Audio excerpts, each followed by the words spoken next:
కార్యక్రమంలో ఉదయం 9వ రోజు ఉదయము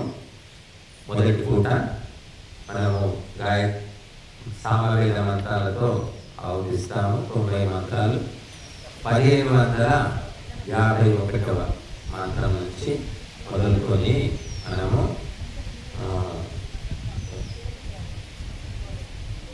1451వ మంత్రం మొదలుకొని 1540వ మంత్రం వరకు 90 మంత్రాలు ఆవుతిస్తాం. మీరందరూ కూడా స్వాహాకారం చెప్పండి, మాట్లాడుకోకండి, దిక్కులు చూడకండి, కేవలము కర్మ పైననే దృష్టిని కేంద్రీకరించండి. స్వాహాకారం పూర్తిగా మనస్ఫూర్తిగా చెప్పండి. ఓం నవయో నవతిం పురో విధేయ బాహోజస అహించ వృత్రహావధి స్వాహా. ఓం సనైంద్రః శివః సఖా శ్వావద్గోమదవ్యమత్ ఉరుధారేవ దోహతే స్వాహా. ఓం బిభ్రాడ్బృహత్పిబతు సోమ్యం మధ్వాయుర్దధత్యజ్ఞాపతావ వికృతం వాతజూతో యో అభిరక్షతిత్మన ప్రజాః పిపత్తి బహుధా విరాజతి స్వాహా. ఓం బిభ్రాడ్బృహः సుభృతం వాజసాతమం ధర్మం దివో ధరుణే సత్యమర్పితం అమిత్రః వృత్రః దస్యుహంతమం జ్యోతిర్యజ్ఞే అసురః సపత్నః స్వాహా. ఓం ఇదం శ్రేష్టం జ్యోతిషాం జ్యోతిరుత్తమం విశ్వజిద్ధనజిదుచ్యతే బృహత్ విశ్వభ్రాతాలో మహిస్ము సూర్యో దృశవురుపప్రధేతా భోజో అచ్యుతం స్వాహా. ఓం ఇంద్రక్రతుం న ఆభరాభితా పుత్రేభ్యో యథా శిక్షాణో అస్మిన్ పురుహూతయామని జీవా జ్యోతిరసీమహి స్వాహా. ఓం మానో అజ్ఞాతా వృధనాదురాధ్యో మా శివాసో వక్రముః త్వయా వయం ప్రవతః శశ్వతీరపోతిశూరకరామసి స్వాహా. ఓం అద్యాద్వాశః స ఇంద్రత్రా స్వాపరేచనః విశ్వాచనో దరిద్రోన్ సత్పతే అహాదివనక్ దివానక్తం చ రక్షిషః స్వాహా. ఓం ప్రాభంగీ శూరో మఘవాతు భీమఘః సంవిశ్లో వీర్యాయకం ఉభాతే బాహు వృషణాశతక్రతో నియా వజ్రం విమిక్షతు స్వాహా. ఓం జనీయంతోన్వక్రవః పుత్రీయంత సుదానవః సరస్వంతం హవామహే స్వాహా. ఓం ఉదానః ప్రియా ప్రియాసు సప్తస్వసాసు జుష్టా సరస్వతీ స్తోమ్యా భూత్ స్వాహా. ఓం తత్సవితుర్వరేణ్యం భర్గో దేవస్య ధీమహి ధియో యో న ప్రచోదయాత్ స్వాహా. ఓం సోమానాం శరణం కృణుहि బ్రహ్మణస్పతే కక్షీవంతం య ఔషిధః స్వాహా. ఓం అగ్నాయోషి పవసా సువోర్జమిషంచనః ఆరే బాధస్వదుచ్ఛునాం స్వాహా. ఓం తానః శక్తం పార్థివస్యామహోరాయో దివ్యస్య మహిమాం క్షత్రం దేవేషు స్వాహా. ఓం ఋతం ఋతేనా సపంతే శిరం దక్షమాశాతే అద్రుహా దేవౌ వర్ధేతే స్వాహా. ఓం వృష్టిద్యావారిద్యాపేషస్పతిదానుమత్యాః బృహంతం గత్తమాశాతే స్వాహా. ఓం యుంజంతి వృద్ధమరుషం చరంతం పరితస్పృశః रोचन्ते रोचनादिवी स्वाहा। ओम काम्या हरिविपक्षसारथे शोणाधृष्णो ध्रुवाहसा स्वाहा ॐ केतुं कृण्वन्न केतवे पेशो मर्यापेशसे समुषद्भिरजायथाः स्वाहा ॐ अयं सोम इन्द्र तुभ्यं सुन्वे तुभ्यं भवते त्वमस्य पाहि त्वं हयं चकृषे त्वं बभृषा इन्दुं मदाय युज्याय सोमो स्वाहा ॐ साई रथो न भूरिषाळत् यो धीमः पुरोणि सात एव सूनि आदिं विश्वानहुष्याणि जाता सस्यातावन ऊर्ध्वानवन्ता स्वाहा ॐ शुष्मीषद्धो न मारुतं पवस्वानभिषस्ता दिव्याय धावित् आपो नमक्षु सुमतिर्भुवानः सहस्राप्साः भृतनाशान्नायज्ञः स्वाहा ॐ त्वमग्ने यज्ञानां होता विश्वेशामितः देवेभिर्मानुषे जने स्वाहा ॐ तनो मन्द्राभिर्दधरे जिह्वाभिर्यजामः आदेवान् वक्षि यक्षि च स्वाहा ॐ वेथा हि वेदो अध्वनः वधश्च देवाञ्जसा अग्ने यज्ञेषु सुक्रतो स्वाहा ॐ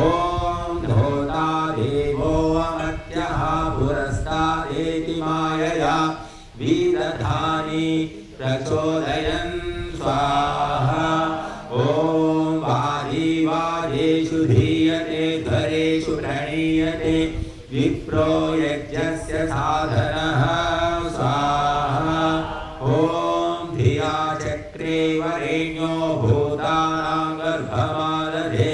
दक्षस्य पितरं तना स्वाहा ॐ आसुते सिञ्चत श्रियं रोदस्योरभिश्रियं रसादधीतवृषभं स्वाहा ॐ ते दानता स्वमोक्यां संवत्सासो न मातृभिः मिथो न सन्तजामिभिः स्वाहा ॐ उपासक्वेषु वप्सतः कृण्वते धरुणं दिवि इन्द्रे अग्ना नमः स्वः स्वाहा ॐ तदिदास भुवनेषु ज्येष्ठं यतो यज्ञ उग्रस्त्वेष नृम्नः सद्यो यज्ञानो ऋणाति शत्रूननुयं विश्वे मदन्त्यूमाः स्वाहा ॐ वावृधानः शवसा भूयोजाः शत्रुर्दासाय भियसं दधाति अव्यनच्चायनच्च सस्निसं तेन वन्त प्रभृतामरेषु स्वाहा ॐ ते क्रतुमपि वृञ्जन्ति विश्वे द्विर्यधेते त्रिर्भवन्त्यूमाः स्वादोह स्वादीयः स्वादुना सृजा समदः सुमधुमधुनाभियोधीः स्वाहा ॐ त्रिकर्धृकेषु महिषो यवाशिरं तुविशुष्मन् सोम तृम्पन् सोममपतिद्विष्णुना सुतं यथावशौ स्वाहा ॐ त्रिकर्धृकेषु महिषो यवाशिरं तुविशुष्मन् तृम्पत् सोममपिबद्विष्णुना सुतं यथावशम् सायी ममानमयि कर्म कर्तवे महामुरुं सैनं सश्च देवो देवं सत्य इन्दुः सत्यमिन्द्रो स्वाहा ॐ साकं जातः क्रतुना साकमोजसा ववक्षिथ साकं वृद्धो बीजैः सासहिर्वृधो विचर्षणिः दाताराधस्तुवते काम्यं वसुप्रचेतना सैनं तश्च देवो देवं सत्य इन्दुः सत्यमिन्द्रं स्वाहा ॐ अधक्तिशीमा अभ्योजसा कृमिं युधा भवता रोदसी अप्रणदस्यामज्वना प्रवावृधे अधत्तान्यं दव्यठरे प्रेमरिच्यता प्रचेतया सैनं सश्च देवो देवं सत्य इन्दुः सत्यमिन्द्रं स्वाहा ॐ अभिप्रा गोपतिं वीरेन्द्रमर्चयथाविधे सूनुं सत्यस्य सत्पतिं स्वाहा ॐ आहरयः ससृद्भिरे ऋषिरधिवर्हिषि यत्राभिसन्नवामहे स्वाहा ॐ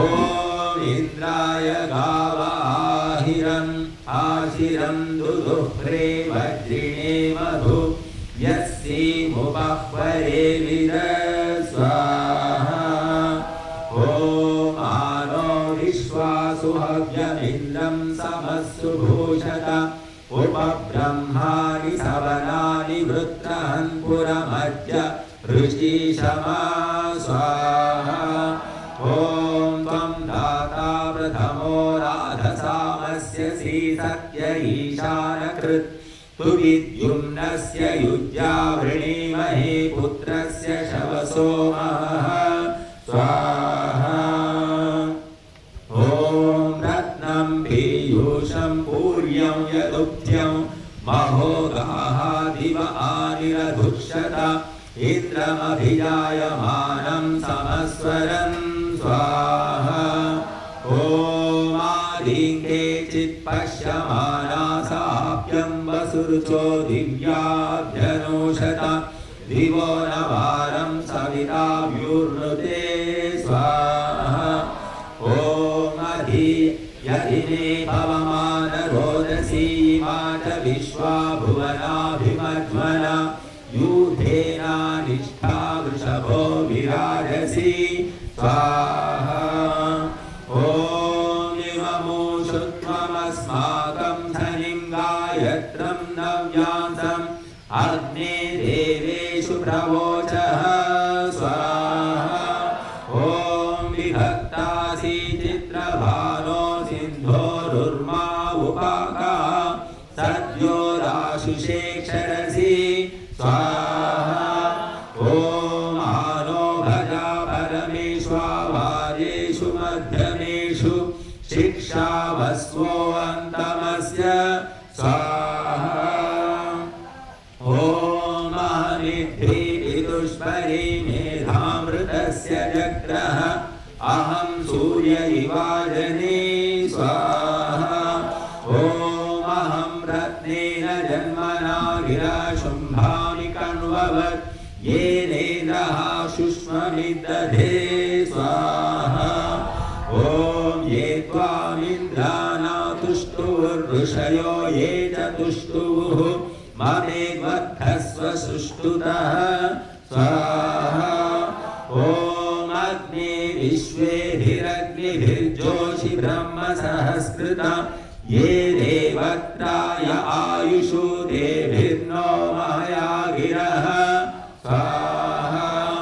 ॐ रासा विश्वेभिरग्निभिरग्निः स यस्य वाजिनः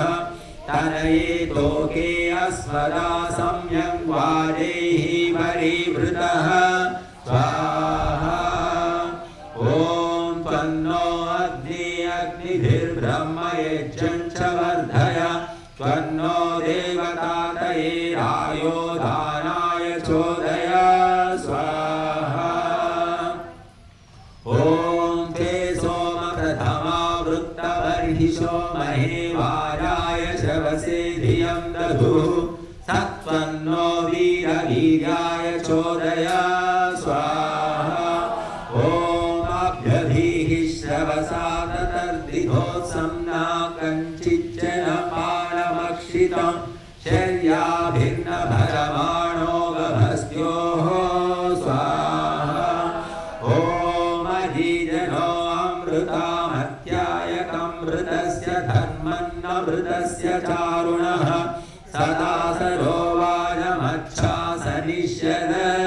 स्वाहा ॐ येतुमिन्द्राय सिञ्चता विभाति सोम्यं मधु प्रदाधांसि चोदयते महित्वना स्वाहा ॐ उपो हरीणां पतिं राजः पृच्छन्तमब्रुवम् नूनं श्रुतिस्तुवतो अश्यस्य स्वाहा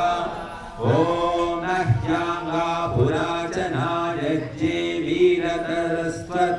न कीराया नैव धाना बन्धना स्वाहा ॐ नदं भवोदतीनां नदं यो युवतीनां पतिं वो अज्ञानां धेनूनां विशुध्यसि स्वाहा ॐ देवो वो रविणोदाः पूर्णां विनष्ट्वासिचम् उद्वासिञ्चद्भमुपवा पृणद्भमादित्वो देववो हते स्वाहा ॐ तं होतारमध्वरस्य प्रचेतसं वह्निं देवा अकृण्वता दधाति रत्नं विधते सुवीर्यमग्निर्जनाय दाशुषे स्वाहा ॐ अदर्शिगातु वित्तमो यस्मिन् व्रतान्यादधुः उपोषु जातमार्यस्य वर्धनमग्निं नक्षन्तु नो गिरः स्वाहा ॐ यस्मादेजन्तकृष्टयश्चकृत्यानि कृण्वतः सहस्रसामेधसाता विवत्मनाग्निं दीभिर्नमस्यत स्वाहा ॐ राधैवो दासो अग्निर्देव इन्द्रो नमज्वना अनुमातरं पृथिवीं विवावृते तस्थो नाकस्य शर्मणि स्वाहा ॐ अग्न आयोषि पवसा सुवोर्जमिषञ्चनः आरे बाधस्वदुच्छुनां स्वाहा ॐ अग्निर्ऋषि पवमाना पाञ्चजन्य पुरोहितः तमीमहे महागयं स्वाहा ॐ अग्निभवस्वस्वपास्मे वच्चसु वीर्यं ददध्रयं मयि घोषं स्वाहा ॐ अग्निभावकरोचिषामन्द्रया देव जिह्वया आदेवान् वक्षि यक्षि च स्वाहा ॐ तन्त्वा घृतस्य वीमहे चित्रभानो सदृशं देवा आवीतये वः स्वाहा ॐ वीतिहोत्रं त्वा कवेदुमन्तं समिधीमहि अग्ने गृहन्तमध्वरे स्वाहा ॐ अवानो अग्नवोतिभिर्गायत्रस्य प्रभर्मणि विश्वासुधीषु वन्द्य स्वाहा ॐ आनो अग्निरयिम्भरा सत्रासाहं वरेण्यं विश्वासु हृत्सु दुष्करं स्वाहा ॐ आनो अग्निषु चेतुनारयिं विश्वायुपोषसं मार्डीकं देहि जीवसे स्वाहा ॐ अग्निं हिन्वन्तु नो धियः सप्तिमाशु निवाजिषु तेन जेष्मा धनं धनं स्वाहा ॐ ययागा आकरामहे सेनयाग्ने तवोज्या तां हि हिन्वामघट्टये स्वाहा ॐ आग्ने स्थूरं रयिम्भरा वृधुं गोमन्तमश्विनम् अङ्घिखं वर्तयापविं स्वाहा ॐ अग्ने नक्षत्रमजरमा सूर्यं लोहयो दिवि दधज्योतिर्जनेभ्यः स्वाहा ॐ अग्ने केतुर्विशामसि प्रेष्ठः श्रेष्ठ उपस्थसत् बोधा स्तोत्रे वयो दध स्वाहा ॐ अग्निर्मूढा कपिवः ककुत्पति पृथिव्यायम् अपां रेतांसि जिन्वति स्वाहा ॐ ईशिषे वार्यस्य हि दात्रस्याग्ने स्वः पतिः सोदास्यां तव शर्मणि स्वाहा ॐ उदग्ने शुचयस्तवा शुक्रा भ्राजन्तैरते तव ज्योतिषच्चयः स्वाहा ॐ कस्तेजा निर्जनानामग्ने कोदाश्वत्थरः को हि कस्मिन्नसि श्रितः स्वाहा ॐ त्वं जानिर्जनानामग्ने मित्रो असि प्रियः सखा सखिभ्यैर्यः स्वाहा ॐ यजानो मित्रा वरुणा यजा देवारुतं बृहत् अग्ने यक्षि स्वन्दमं स्वाहा ॐ ईडेन्यो नमस्य स्थिरस्तमासि दर्शनः तमग्निरिध्यते वृषा स्वाहा ॐ वृषो अग्निः समिध्यते शो न देववाहनः तं हविष्मन्थईरते स्वाहा ॐ वृषणं पावयं वृषन् वृषणः समिधीमहि अग्ने दीप्यतं बृहत् स्वाहा